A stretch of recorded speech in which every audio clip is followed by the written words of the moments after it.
commit offences. Dr. Pritam Munde ji. Gender neutral in this bill, sir. सभापति महोदय, Sir, आज sir, just a minute, sir. So, sir, with this, sir, the language has in the offences of assault and voyeurism has been changed so that persons of any gender may be charged with these offences. Sir, thank you, sir.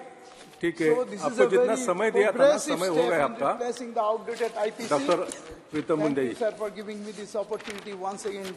Sir, I convey my heartfelt gratitude to our honorable Home Minister for introducing and passing this doctor Pritam Munde ji. धन्यवाद सभापति महोदय। आज इतने महत्वपूर्ण bill के समर्थन में आपने मुझे मेरे विचार व्यक्त करने का अवसर प्रदान किया। मैं आपकी बहुत बहुत आभारी हूं और बहुत आभारी हूं हमारे सम्माननीय गृह मंत्री अमित भाई शाह जी की कि उन्होंने इतना महत्वपूर्ण बिल लाने की ये जो पहल की है, मैं उनका भी बहुत आभार व्यक्त करती हूं। मैं कल से काफी लोगों की बातें सुन रही हूं और बार बार ये सुनने में आ रहा है कि कैसे ये जो कानून बने थे वो ब्रिटिश राज में बने थे और गुलामी से मुक्त होने के लिए हमें इन कानूनों को बदलने की जरूरत थी। एक और जहां हम लोग गुलामी से मुक्त होने की बात करे जा रहे हैं, वहीं पे हम लोग बार बार ब्रिटिश राज का जिक्र कर रहे हैं। ब्रिटिश तो आए हमारे देश में इस इरादे से थे कि हमारे देश को लूट सके, इस पे राज कर सके, वो तो अपने नहीं थे, तो उनसे हम उम्मीद नहीं कर सकते थे। पर ब्रिटिश जाने के बाद हमारे स्वतंत्र भारत की जो सरकारें बनी आज तक की, उन्होंने कभी इसके बारे में नहीं सोचा। तो गुलामी से मुक्ति तो उनके विचारों से चाहिए थी, ना कि ब्रिटिशों के विचारों से। उनको क्या तकलीफ थी कि आज तक इन्होंने इस बारे में सोचा नहीं। आज इस बिल में केवल हम ना नाम का बदलाव ले रहे हैं, बल्कि प्रक्रिया का भी बदलाव ला रहे हैं। ये समय की मांग थी, ये मांग है विकसित अमृतकालीन भारत की। अमृतकाल का महत्व क्या है? अमृत का महत्व महोदय ये होता है कि वो विष का प्रभाव कम कर सके, विष का प्रभाव नष्ट कर सके। तो ये जो विष है, जो गुलामी का विष था, जो अन्याय का विष था, या जिसे हम कह सके कि पॉलिसी पैरालिसिस का जो विष था, इसको नष्ट करने की इस अमृतकाल की मांग थी। और इस मांग को ध्यान में रखते हुए मोदी जी के नेतृत्व में आज अमित शाह जी ये बिल लेके आए हैं। मैं बहुत बहुत उनका आभार व्यक्त करती हूँ। इसमें काफी सारे मुद्दे हैं जिसपे मेरे पूर्व काफी सांसद बात कर चुके हैं। मैं कोशिश करूंगी कि मैं वो मुद्दे ना दोहराऊं, पर सबसे महत्वपूर्ण मुद्दा जो मुझे लगा जीरो एफआईआर का, इससे काफी हद तक जो लोग परेशान हैं उनको सहूलियत मिलने वाली है। जहां पे हम लोग one nation one ration card की बात करते हैं, आधार कार्ड लेके आए हैं, हम लोग पूरे देश के लिए एक हेल्थ कार्ड बना रहे हैं, वहीं पे अगर किसी पुलिस स्टेशन के हद में अगर कोई क्राइम ना घटा हो तो वहां उसका एफआईआर दर्ज ना किया जाना, ये बहुत ही तकलीफदेह था। इसको मिटाने का प्रावधान इस बिल में रखा है, इसका भी बहुत बहुत स्वागत करना चाहिए। महिलाओं के खिलाफ होने वाले अपराधों के जो खिलाफ कानून बने हैं उनको और सख्त बनाया और इसके साथ ही महिलाओं की गरिमा को बरकरार रखा है। पर ये करते हुए कुछ मुद्दे हैं जिन पे मैं आपका ध्यान आकर्षण करना चाहूंगी। कल बात करते हुए हमारी सहयोगी सांसद जसकौर मीना जी ने जो बात उठाई कि जनजाति समूह को इसके दायरे में लाने के बारे में भी कुछ सोच सरकार को रखनी चाहिए, तो मुझे लगता है मैं उनसे पूरी तरह से सहमत हूं। इसके बारे में भी विचार किया जाना चाहिए। और महिलाओं की सुरक्षा के बारे में जब हम बात करते हैं, स्पेशलाइज्ड एक्ट्स हैं, पर जो जनरल कानून है उनके साथ साइबर क्राइम ये एक आज के समय की बहुत ही चिंताजनक घटना, मेरे हिसाब से नहीं सबके हिसाब से वो बहुत चिंताजनक मुद्दा है। साइबर क्राइम में अलग अलग तरीके के क्राइम्स हैं जिसपे अलग अलग कड़े कानून बनने की जरूरत है। उसमें सेक्सुअल भी हो गया, फाइनेंशियल क्राइम्स भी बहुत मात्रा में बढ़ रहे हैं।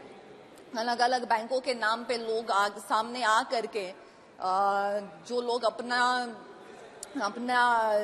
काम करते हैं, मेहनत मजदूरी करते हैं, उनका पूरा पैसा लूट जाता है। तो ऐसी भी जो घटनाएं घटती है उन पे भी कुछ कड़ी कार्रवाई होनी चाहिए।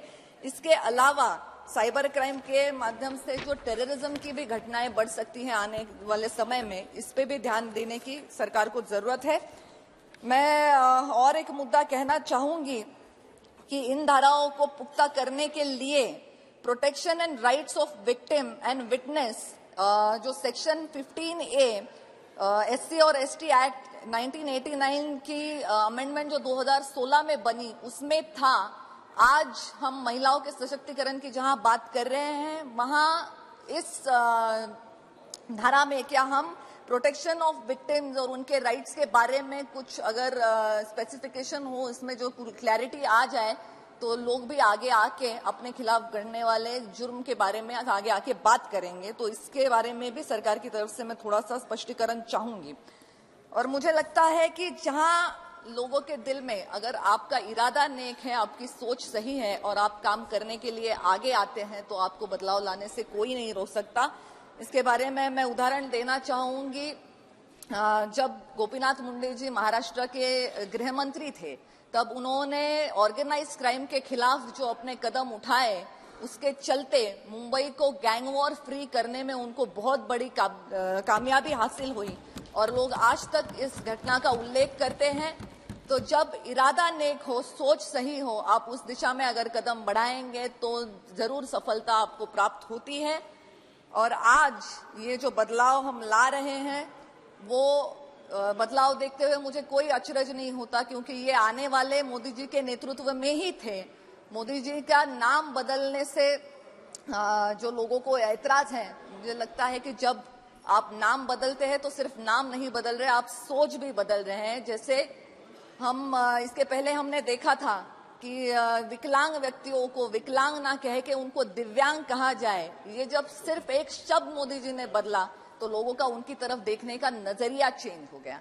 आज एक आधे जिले का या एक आधे राज्य का कोई भी छोटा सा गांव है, कस्बा है, वो अगर उसको हम लोग आखिरी छोर बोलते थे तो उसको आज फर्स्ट विलेज की तरह देखने की सोच मोदी जी ने रखी है। तो इस सोच को आगे लेके जाने वाले हमारे बहुत ही एक मिनट हमारे बहुत ही जिनको हम कह सके कि जिनका सीना फौलाद का है और दिल मोम का है, ऐसे हमारे गृह मंत्री जी हैं जो 370 जैसा ना रद्द कर सकते हैं और इसी संसद में सबके सामने ये बोल सकते हैं कि पीओके वगैरह कुछ नहीं, कश्मीर हमारा था और हमारा रहेगा। ये फौलादी जो दिखा सकता है वही गृह मंत्री इतनी बड़ी बदलाव अपने सीआरपीसी और आईपीसी के कानूनों में ला सकते हैं। मैं अमित भाई शाह का इस माध्यम से बहुत बहुत शुक्रिया अदा करती हूं और इनकी सोच को अपना समर्थन देते हुए अपनी वाणी को विराम देती हूं। धन्यवाद। पूनम महाजन जी, बहुत बहुत धन्यवाद।